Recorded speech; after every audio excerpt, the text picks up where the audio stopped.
Kamusta? Nandito tayo muli upang matuto ng tungkol sa math. Ang topic natin ngayon ay isa sa mga tinatawag nating special product. Ito ay ang paghanap ng product ng sum and difference of two terms. So mag-review muna tayo. Kapag nagmo-multiply tayo ng binomials, kalimitan ginagamit natin yung FOIL method.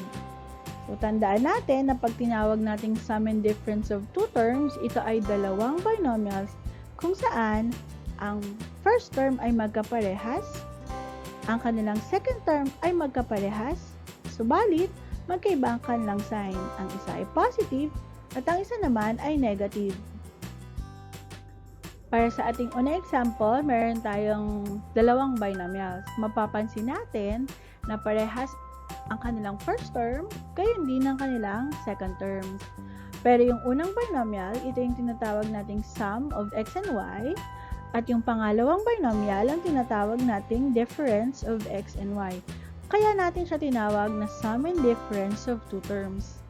Para mahanap natin ang kanilang product, susundin lang natin yung tatlong steps na to.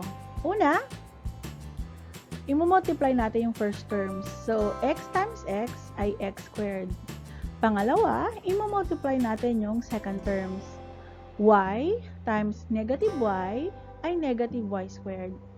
At para sa pangatlong step, i-combine lang natin yung two terms. So, x squared minus y squared.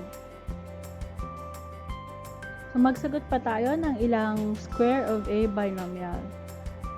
So, ang example na ito, we have quantity 3am minus 5 times sa quantity 3am plus 5. Again, kailangan nating ensure na magkapareha sila ng first term, magkapareha sila ng second term, pero magkaiba sila ng sign. Then, we proceed to the steps. I-multiply natin ang kanilang first term. So, 3am times 3am is 9a squared, m squared.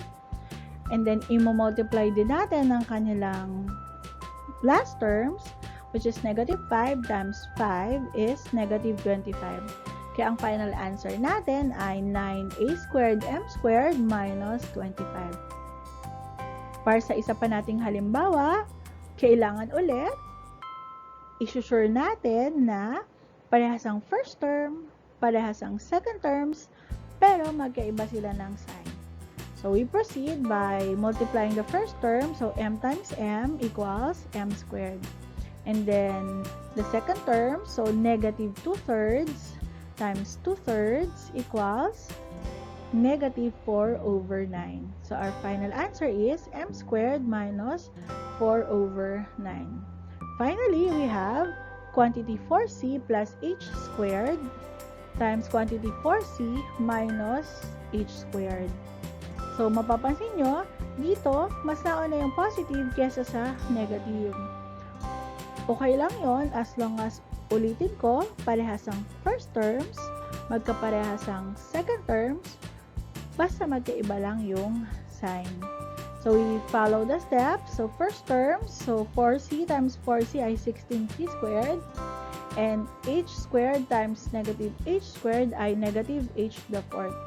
Thus, we have 16c squared minus h to the fourth.